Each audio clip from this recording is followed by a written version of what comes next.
during British regime, and I am referring now to 1942 to 46, the government of Bombay discovered that the milk supply in Bombay was so bad that many Englishmen were falling sick. And so they invited an expert, and those days, as in these days also, experts have to be white in color. But those days he had also to be an Englishman. So an Englishman was brought to India to look into the milk situation of Bombay. He submitted a report, and the report can best be understood by one sentence he wrote in it, that the milk supply of Bombay is bacteriologically inferior to the gutter water of London. Therefore, clearly the government felt compelled to intrude into the milk business. These days there is a lot of talk of privatization and how private sectors are very efficient and so on. And you should remember that the entire milk supply was in Bombay, as in throughout the country, was then in private hands. And they had made milk worse than the gutter water of London. And now the public sector was to intrude to improve matters. And as you know, the imperial power, when it has to intrude, it intrudes by creating a department headed by an Englishman as the milk commissioner, and others under him. And the milk commissioner was asked to improve the milk supply of Bombay. Even those days, it was known that there was a district in Bombay state called Khera district, which was probably the best milk producing country in India.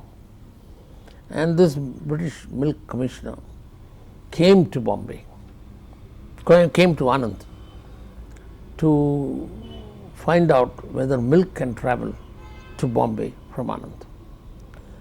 At Anand at that time there was a privately owned dairy called Polson Dairy, and Polson's butter those days was as famous as Amul butter is today. And Mr. Polson himself was a Parsi gentleman called Pistanji, but you cannot obviously market Pistanji butter, so he anglicized his name to Polson. And he was an uneducated man. He could not read or write English, but he made up for it by wearing a silk suit every day and a pith helmet and so on. But he was one of the pioneers of our dairy industry, and all of us respect him. So he was approached and he was asked, can you supply liquid milk from Anand to Bombay, a distance of by train, some 300 miles. He was clever enough to have as the manager of his dairy a New Zealander, and though it was an Indian company. And this New Zealander said he will try out an experiment. So what he did was to pasteurize, which means heat and cool milk, in his dairy, keep it in the cold store at low temperatures of 3-4 degrees centigrade. Then at 11 o'clock at night, a train comes from Ahmedabad called the Gujarat Mail, stops for a minute or two at Anand. And he took these cans wrapped with gunny bags and chilled water poured on it to keep it cool, took it to the railway station, poured more chilled water, then put the 6 cans of milk into the guard's van and sent it to Bombay. The milk commissioner and his officers went to the station to receive this milk, and to their pleasant surprise they found, even though the milk was transported at such crude way, even then the milk was in good condition when it reached Bombay and could be marketed in Bombay. So then they told Polson, will you do this on a regular basis? And that was how the Bombay milk scheme started. Now Polson was, though not educated, was a clever businessman and a good businessman. He then told the government that if you are to get more milk, you must help me. You must pass a law preventing others from collecting milk from the villages around Anand. Then I can collect all the milk and I will give it to you and you can sell more and more milk. So the government of Bombay passed this law, which really meant Polson had the monopoly of collection in the villages around Anand. Now, Polson's system of collection was through milk contractors, one in each village, and therefore the milk contractor became the boss of the village, and he could collect the milk by paying as little as possible. He could pay a few important people a higher price, but the poorer sections of the population he bought the milk at very low price. And he found that by doing so he could make a lot of money, which he did, and became the dada of the village. His milk contractors became the dadas of the village. While the government of Bombay was happy, the consumers in Bombay were happy. Polson, of course, was very happy because his shareholders got good dividends. The only unhappy people were the farmers of Khera district, because they knew what price their milk was selling in Bombay and how they were getting only a very small fraction of that price. So they went to their leader in that district. His name was Sardar Vallabhbhai Patel, and told him, "Look, Sahib, what is happening?" And then Sardar Patel said that if you want to get the maximum share of the consumer's rupee in Bombay, then you must own the dairy. You must gain command over the procurement, processing and marketing of milk, and therefore you must throw Polson out. And he said, if you are prepared to fight with the government, I am prepared to lead you. But please understand, in any fight there will be losses, and in this case the losses will be upon you. They said, we are prepared to bear the losses. So he said, well, I will send my deputy to you. Follow his advice. The deputy he sent was Morarji Desai. And Morarji Desai held a meeting of farmers of Khera district under a banyan tree in a village called Chaklasi, 7 miles from Anand. And one resolution was passed that the farmers of Khera district are going on strike against the Bombay milk scheme. They will supply milk only if they are allowed to form their own cooperatives, and a cooperative union of their societies should be permitted to set up a dairy. Now, this resolution was passed and the British government refused to agree and rejected the resolution.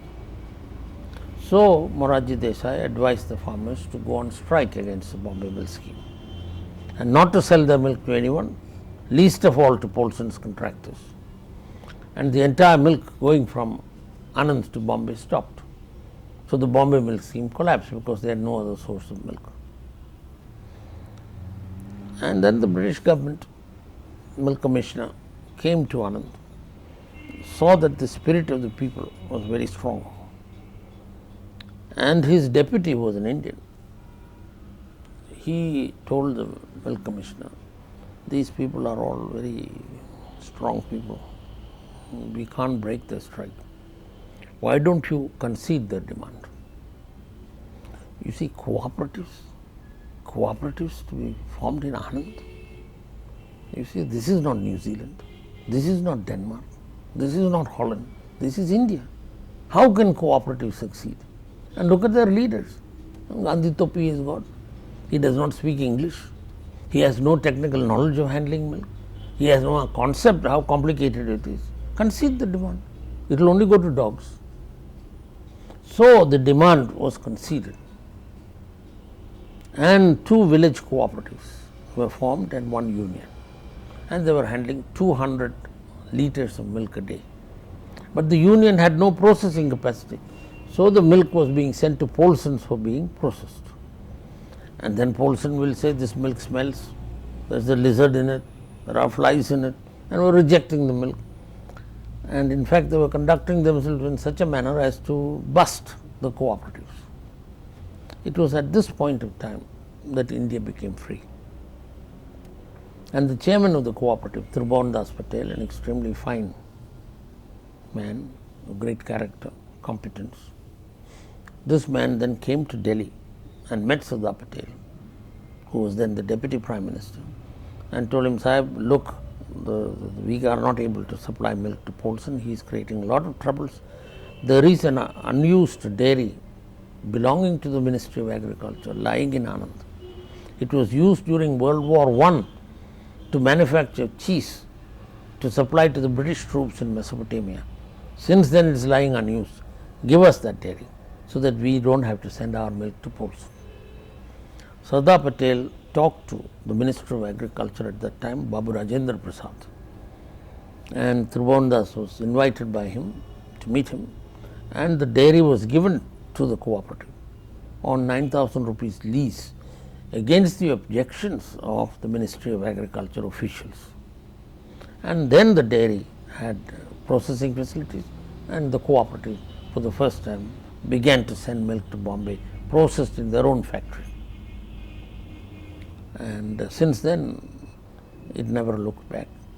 From 200 liters a day, today that cooperative, that district cooperative is handling 10 lakh liters of milk a day.